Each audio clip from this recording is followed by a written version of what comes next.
Hello everyone, this is Orlando from A Collector's Dream. And today is a truly special day because I've been collecting for so many decades now. And for the first time, I got a card in a trade from a set that I have never had owned a card from that set.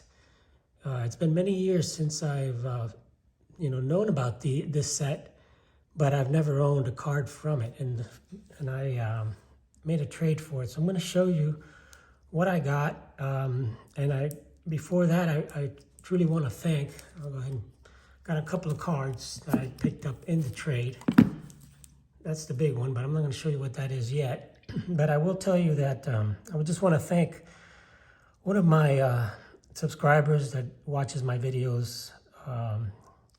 He was the one that traded me this card, and just want to thank Ben, lives in Canada, and I just want to kind of tell you, what a great guy. He reached out to me and asked if I had any duplicates of the Goodwin Champions, and I did have one, and I was going to use it to trade or to sell at the National, and that was the Ed Andrews, the 1888 Ed Andrews Goodwin Champions, and that one was graded in an SGC 5, which is a high grade for the 1888 Goodwins. So I was holding on to that card. It was a very, very nice card, but he proposed something to me, and anyway, we made the deal. So just want to tell you, he just sent me a quick email, and it says on here, enjoy the cards.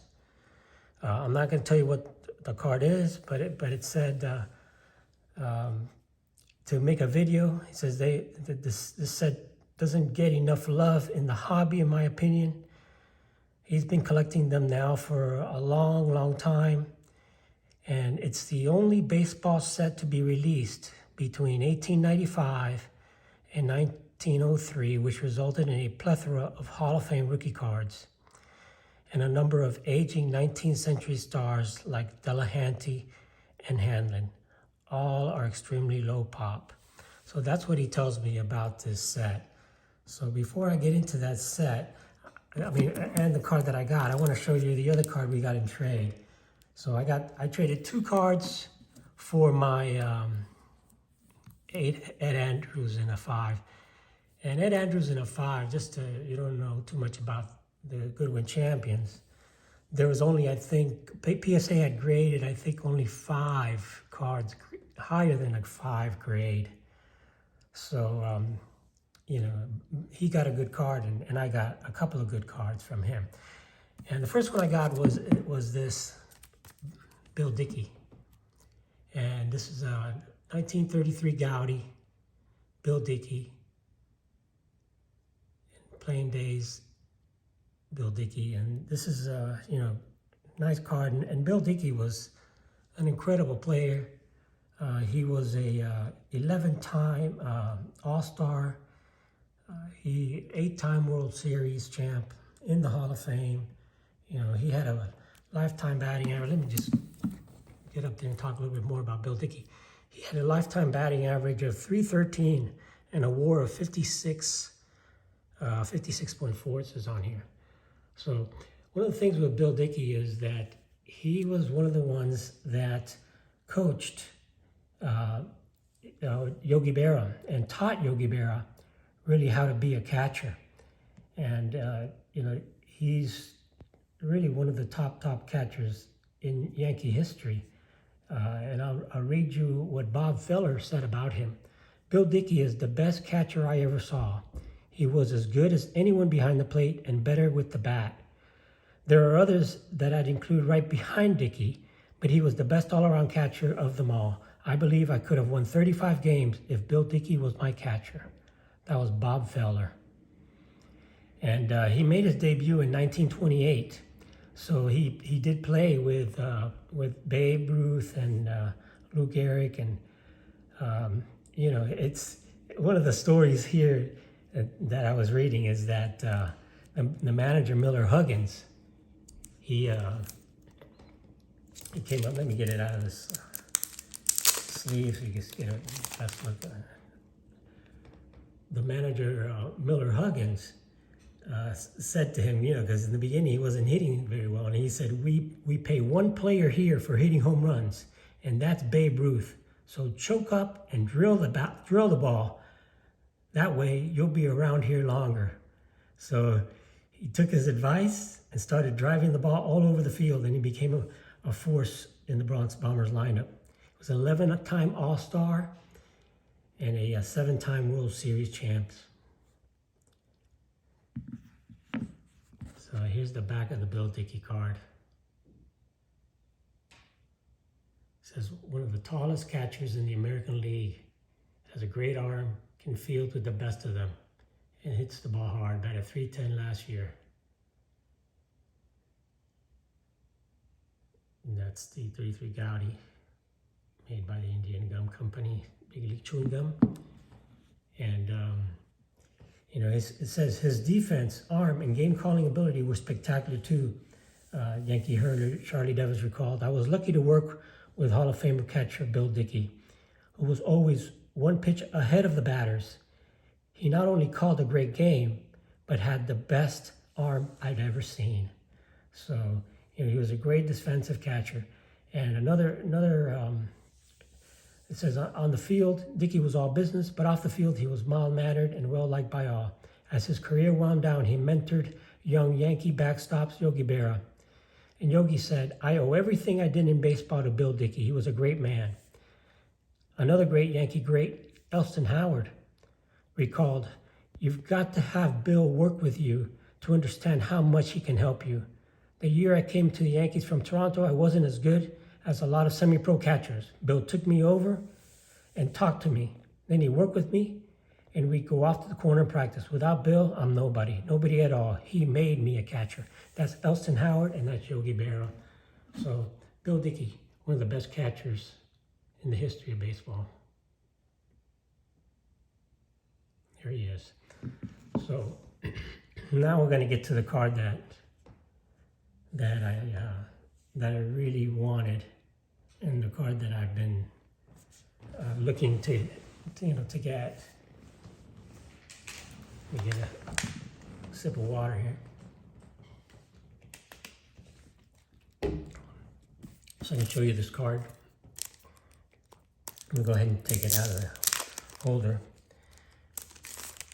I know I'm gonna make one person jealous here, and that person's gonna be Scott, Reindeer Studios, because this is a Cleveland Naps player. And this guy was not a Hall of Famer, but you know, he's one of the best players, best pitchers, and he was actually the best pitcher the year that this card came out. And let me show you what this card is. This is a 1903 E107 Type 1 Bryce Williams Earl Moore card. This is a Bryce Williams card.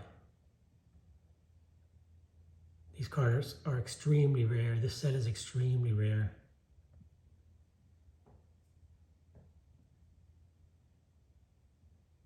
There's very few of these cards that exist.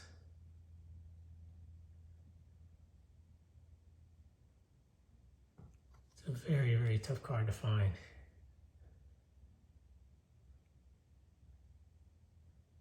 And that's the back. That's the card I traded for.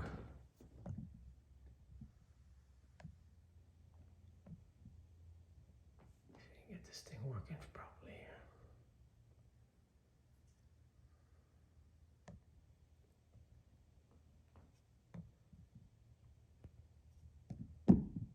Get that focused in there. I want to tell you a little bit about Earl Moore, because you know, I did some research on him, and I still need to do more research on the Bryce and Williams, but these are one of the rarest and more expensive e-cards issued in 1903, the Bryce Williams set.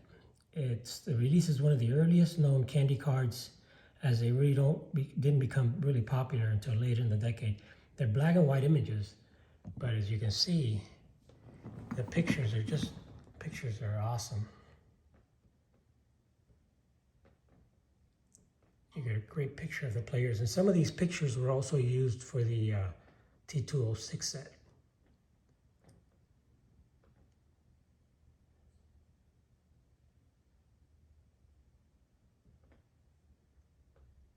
And this is a picture, Earl Moore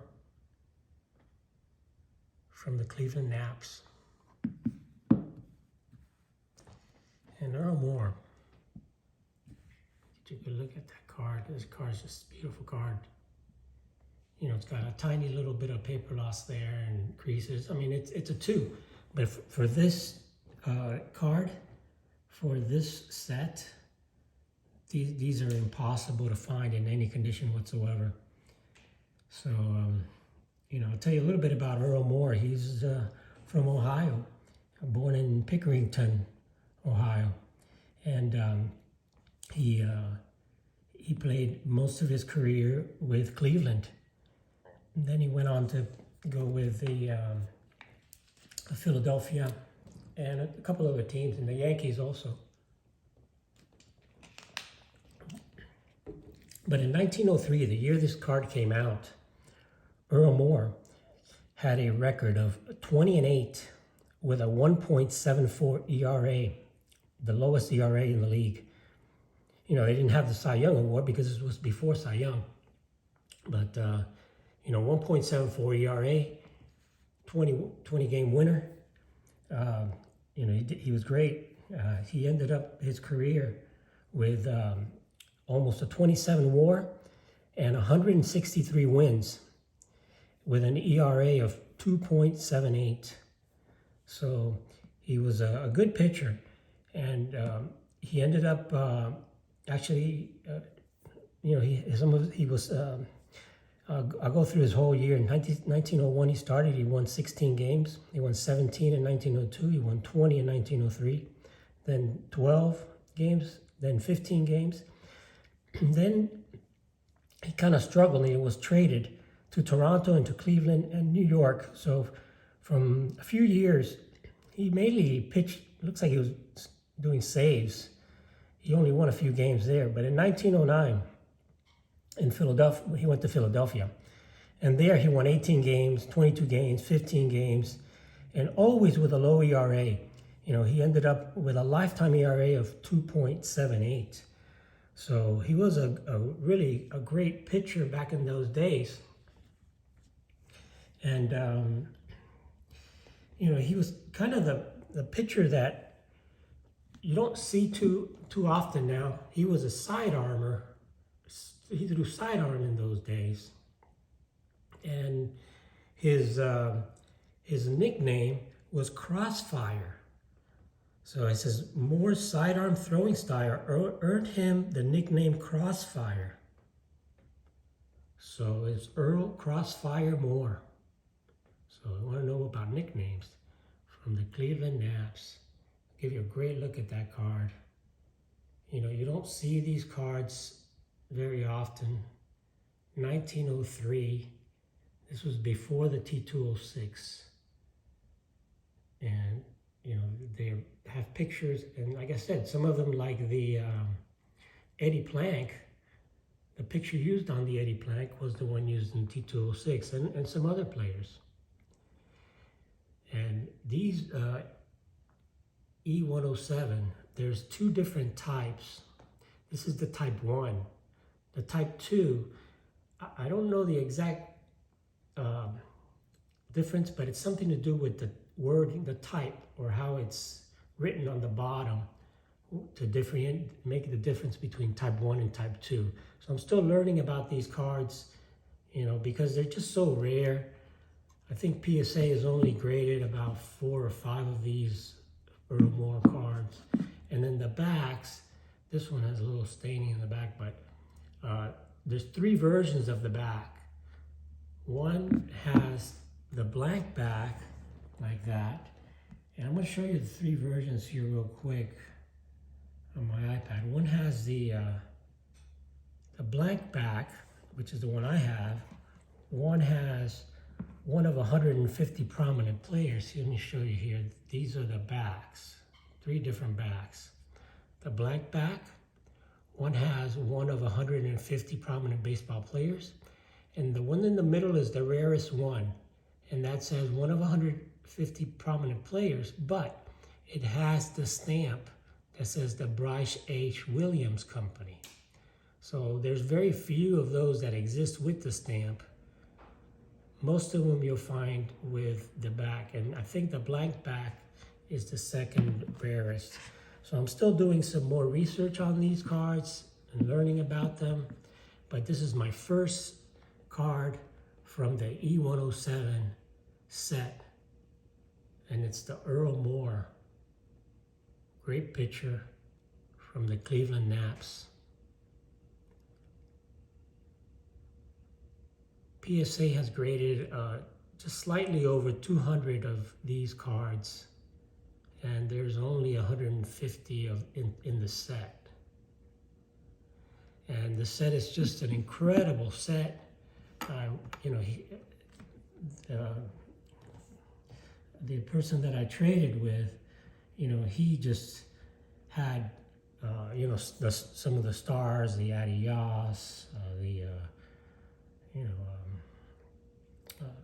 Eddie Plank, but you know, he's been collecting these cards for over 20 years, he told me. Just like, as long as I've been collecting the Goodwin Champions, he's been collecting the E107 Bryce Williams. And you know, so he has some incredible cards, and you know, one day maybe I'll pick up a Hall of Famer.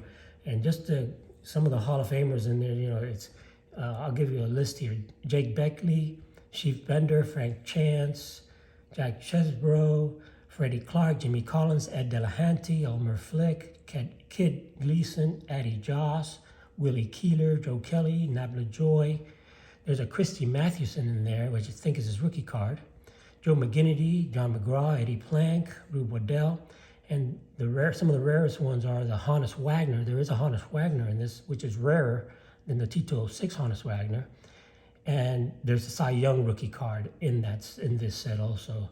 So, you know, it says that some of the cards, and the PSA says some of the cards, most notably the Wagner and Young, are all but unattainable, making a complete set next to impossible to complete.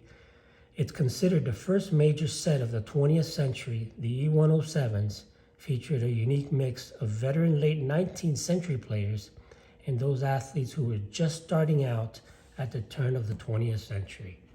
So that's the set. I'm just so excited about getting a card from this set. I know Mangini has one, and you know, I've seen his. He may have a couple, I don't know. Mangini's got it all. But I have never had one of these or owned one of these cards, and traded away one of my bigger cards for it. But I'm glad I did. And that's the Bill Dickey. So I got these two in the trade. So, you know, sometimes, guys, you gotta give up something good to get something good. And that's what I've picked up, and some great additions to my collection. I'm so happy to have them. So thank you very much, my friend, for you know, doing the trade. And you know, I'm really getting into this a little bit, so I really enjoy it. And, thank you so much, everybody, for watching my videos. I truly appreciate it. You know, just please leave some comments if you you know, want to leave something about this set or the Bill Dickey. You know, let me know. I truly appreciate all your comments. So thanks for watching. This is Orlando from A Collector's Dream. Everyone have an awesome day. I'm having an awesome day just looking at these cards today. Thank you, everybody. Thanks for watching. Please like and subscribe.